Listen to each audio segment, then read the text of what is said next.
10 লাখ টাকা দিবে যদি এই বাচ্চাটা খুঁজে বের করে দিতে পারেন। এই কথাটা মা বলছে। আগে শুনেন কেন, কি কারণে বলছে। আমার মেয়ে রূপা আক্তার হারিয়ে গেছে। অনেক খোঁজাখুঁজি করেও আমার মেয়েকে পাই না, যার জন্য বারবার আপনাদের দরজায় করা নাড়তেছি আমার মেয়েকে খুঁজে পাওয়ার আছে। দয়া করে আপনারা আমার মেয়েকে খুঁজে পেতে সাহায্য করুন। আমার সাথে এই নাম্বারে যোগাযোগ করুন। বিনিময়ে আমি আপনাদেরকে পুরস্কার হিসেবে 10 লক্ষ টাকা ভিটা বাড়ি বিক্রি করে পুরস্কার হিসেবে দিয়ে দেব।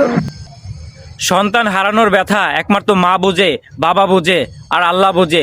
প্লিজ ভিডিওটা শেয়ার করে দিবেন, যেন শেয়ারের উসিলায় কারো চোখে এই ভিডিওটা পড়ে, এই ছবিটা দেখে যেন চিনতে পারে সন্তানকে।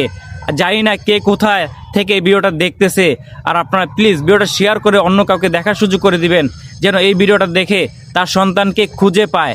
আমি মন থেকে দোয়া করি আপু, আপনার মেয়েকে যেন খুবই দূরত্ব যেন আপনারা পেয়ে যান।